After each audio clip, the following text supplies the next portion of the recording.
you for the breakup of the Beatles? Well, I've been blamed, I don't know, maybe 30, 40 years now. So you were aware of that going on? You were aware that's what I was fully aware of it because it was like they was jabbing me all the time. When you eventually met Yoko, she said she had no idea who the Beatles were. But in reality, she did know who they were because she'd already met John. She'd met you. Well, here's how I remember it happening. Well, the thing is, I have like my version of the story. What is your version? My version is that we were in London and Yoko came round to my house, knocking on the door. Someone said, "There's a Japanese woman outside." I said, "Fine, let her come in." She came inside and explained, "It's John Cage's birthday, and we artists are gathering manuscripts to give him for his, whatever it was, 60th birthday." My first reaction was honestly that I didn't want to be involved, but I thought John might be interested.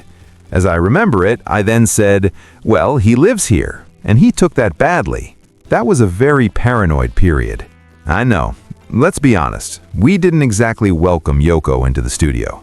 Right, because we saw it as a lads-only thing. If she wanted to drop by briefly, that was one thing.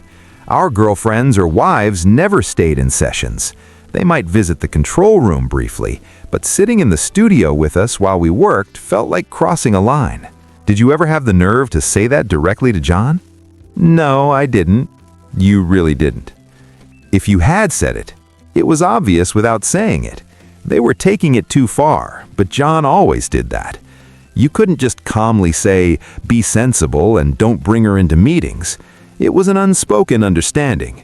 No one sat in on sessions, but Yoko was doing exactly that. I think it made things awkward. It was hard starting fresh with Yoko always there.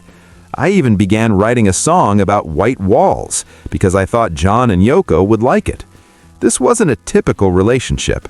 She wasn't a typical woman, you have to admit. Yes, but weren't you being passive-aggressive? You're sitting there quietly boiling instead of saying, "John, this hurts me," rather than gently explaining you couldn't work while being observed. Everyone was just snapping at each other. We were sulking, simmering, and resentful. Did John ever say, "I'm bringing"? He never asked if it was okay. No, he didn't. Honestly, it was the shock of seeing Yoko perched on one of the amps. I thought, "Excuse me, that's my amp. Couldn't she have used a chair?" I don't see how that should have been shocking, Paul. It absolutely was shocking. You never really blamed Yoko for the breakup the way others did you? No, although at first it was hard, because John, especially, was already ready to move on. When Yoko entered his life, part of her appeal was her avant-garde world. That's what she was known for, and still is. She introduced him to another way of being that really drew him in. I could understand that. She challenged him, saying, "Why not this? Aren't you more than a rock and roller?" And John loved strong women. Yes, he did. His mother had been strong. His aunt, who raised him, was strong too. God bless her. But his first wife wasn't. She once told me all she wanted was a man who came home to pipe and slippers. Just settle in and stay home. And I thought that was never John. She'd chosen the wrong man. John found Yoko, and by then it was time for him to leave. I felt he also needed to clear everything else away.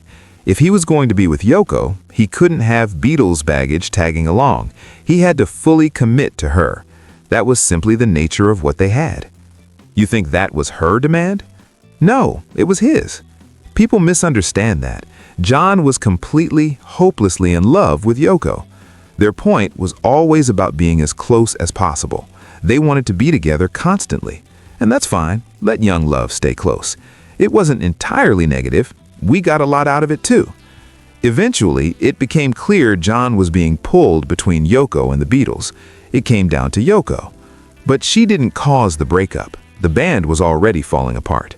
She simply drew John to a different life. I believe we might have carried on as the Beatles, but then Yoko arrived. John fell deeply in love. He needed a massive change, and he found it. That's when he moved to New York. He cut ties with his English circle and everything else, and you can't really fault him for that. That's the life he chose. So we had to step back and let their relationship take center stage. What else could we do? Keep calling them up saying, "Hey John, come see me, leave Yoko."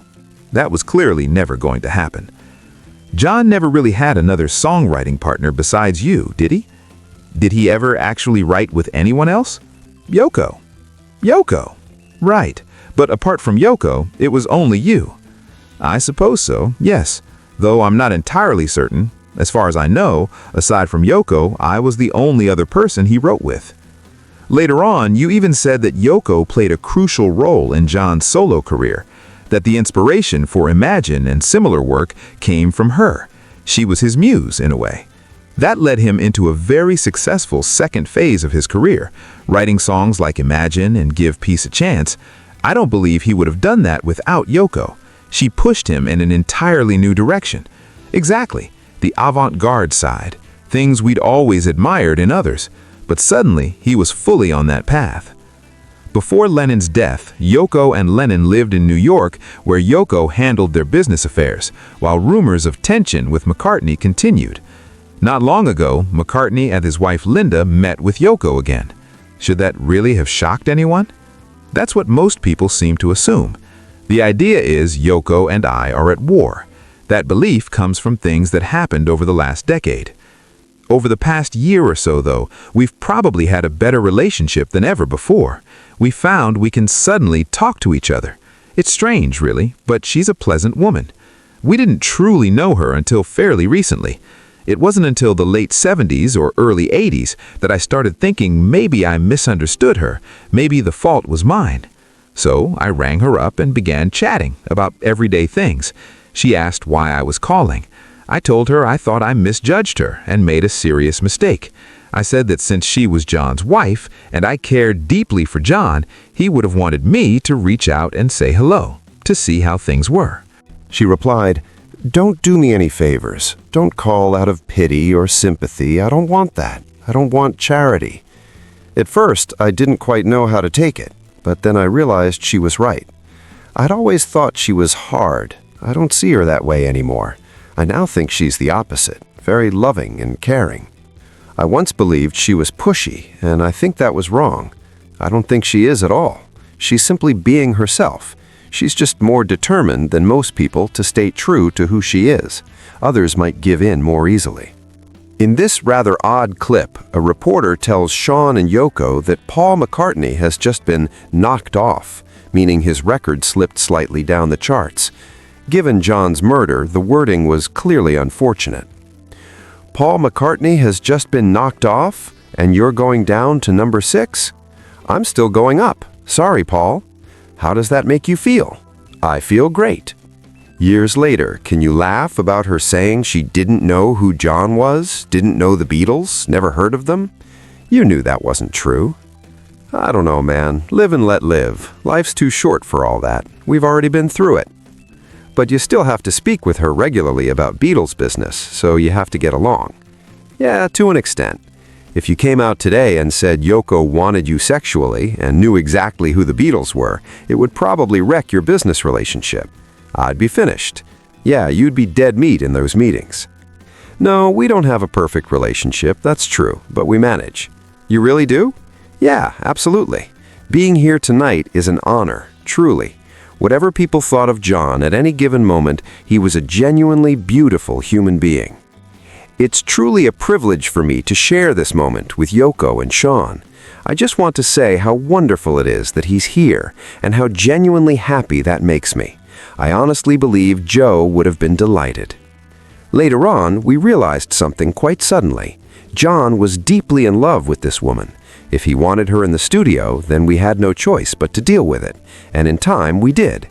Looking back now, I feel he was entitled to that choice. Maybe it would have helped if he'd handled it with a bit more diplomacy and said, "Look guys, I love her, I really do, and I just want her close." But we had to work that out ourselves. I was completely in love with her, and you simply have to respect that. So we did, and I still do.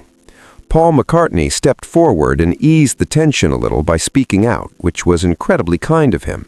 I'm sure she received loads of angry letters asking how she dared say such things, because people prefer the idea of us locked in a boxing match.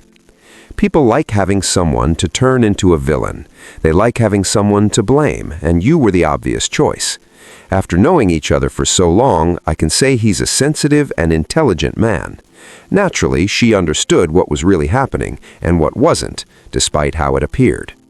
What looked like a Beatles reconciliation was really one of the longest-running feuds in music finally reaching its end. After such a long and complicated life, he decided it wasn't worth leaving things unresolved.